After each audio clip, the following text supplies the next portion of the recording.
the headlines today have been significant. How are you thinking, again, for the long run, opportunities to start dipping your toes back into this market?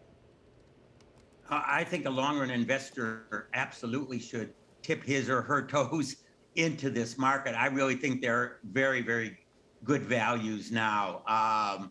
And even though we're gone in bear market, we're still, I just look, we're still about 15% above the pre-pandemic highs that we hit just in March of 2020.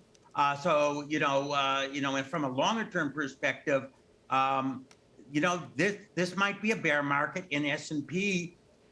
It's certainly a bear market in NASDAQ. In the value stocks, the Russell value is only down 10% from its all-time high. So we definitely see the tilt. Yeah. People are coming off those really high PEs. They're tilting towards the value stocks, which we know have disappointed investors, including myself, for many, many years. And they made a comeback. And I think this comeback is just the beginning, because I think people are going to be looking for yield. They're going to be looking for yield that's protected against inflation. And I think that's where they're going to be going.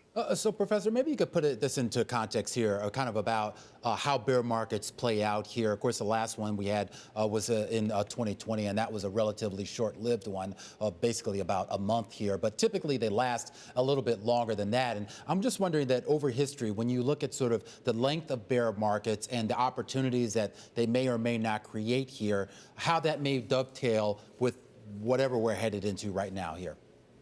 Well, Romaine, what is so interesting is how unusual both this bear market and the last one was. Certainly the last one, a pandemic, first time we've had a pandemic-induced bear market in over 100 years. In fact, I think back in 1918, we really didn't even have a bear market associated with the Spanish flu.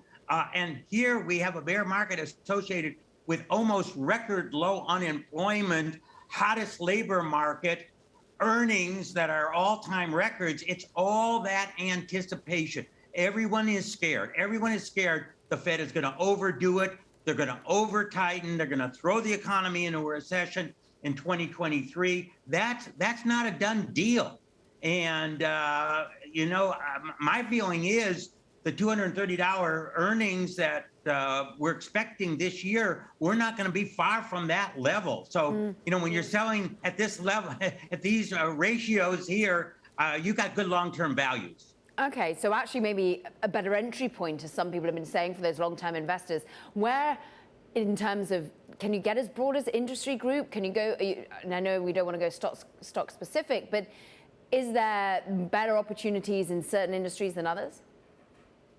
Well, I certainly think, the value tilt is what has worked this year relatively. I mean, it's down, but down much less than the others. I think that sort of tilt is going to be working into the future. I'm shocked that banks, have not responded to the higher interest rate. I think that is fears of maybe defaults and recessions. I think there's probably some values in the financials going forward. We see a fundamental shift in the philosophy. The high-flying growth stocks are people are not going to buy cash flows 2, 3, 4, 5 years in the future when they can get a bird in the hand with dividend yields of 3, 4, 5% from stocks today. You talk about yields, and I am curious, every time we get you on this program, I want to talk about the path to yields higher.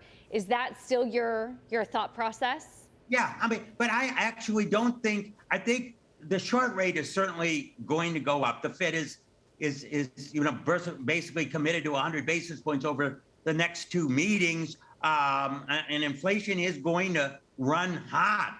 But we also know, and the evidence is overwhelming, in the long run, stocks absolutely overcome inflation. They are really good long-term hedges against inflation. So in the short run, the run when the Fed is tightening, that's when the rockiness really comes to fore. then once we get that inflation rate down, that starts some of the best bull markets we had. So if you can live through maybe another 5%, I don't think this is going to be a major bear market. No one really knows. You really have good values going forward.